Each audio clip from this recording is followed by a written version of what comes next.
Uranus.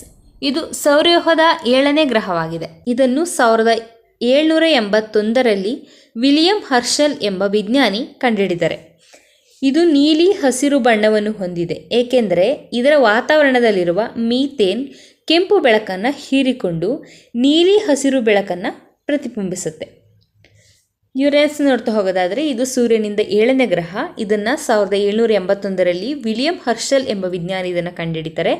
ಇದು ನೀಲಿ ಹಸಿರು ಬಣ್ಣವನ್ನು ಹೊಂದಿದೆ. ಯಾಕಪ್ಪ ಅಂದರೆ ಇದರ ವಾತಾವರಣದಲ್ಲಿರುವ ಮೀಥೇನ್ ಕೆಂಪು ಬೆಳಕನ್ನು ಹೀರಿಕೊಂಡು ನೀಲಿ ಹಸಿರು ಬೆಳಕನ್ನು ಪ್ರತಿಫಲಿಸುತ್ತದೆ. ಅಂದರೆ ಆ ವಾತಾವರಣದಲ್ಲಿರ್ತಕ್ಕಂಥ ಕೆಂಪು ಬೆಳಕನ್ನು ಮೀಥೇನ್ ಹೀರಿಕೊಂಡು ನೀಲಿ ಮತ್ತು ಹಸಿರು ಬೆಳಕನ್ನು ಪ್ರತಿಫಲಿಸುತ್ತದೆ. ಯುರೇನಸ್ ಒಂದು ಅನಿಲ ದೈತ್ಯ ಗ್ರಹವಾಗಿದ್ದು ಮತ್ತು ಇದರ ವಾತಾವರಣದಲ್ಲಿ ಮುಖ್ಯವಾಗಿ ಹೈಡ್ರೋಜನ್, ಹೀಲಿಯಂ ಮತ್ತು ಮೀಥೇನ್ ಅನಿಲಗಳಿವೆ.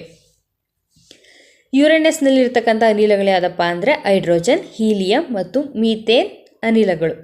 ಯುರೇನಸ್ ಗ್ರಹವು ತನ್ನ ಕಕ್ಷೆಯ ಸಮತೋಲನದಿಂದ ಸುಮಾರು 90 ಡಿಗ್ರಿ ಕೋನದಲ್ಲಿ ತಿರುಗುತ್ತದೆ. ಇದು ಇತರ ಗ್ರಹಗಳಿಗಿಂತ ವಿಭಿನ್ನವಾಗಿದೆ.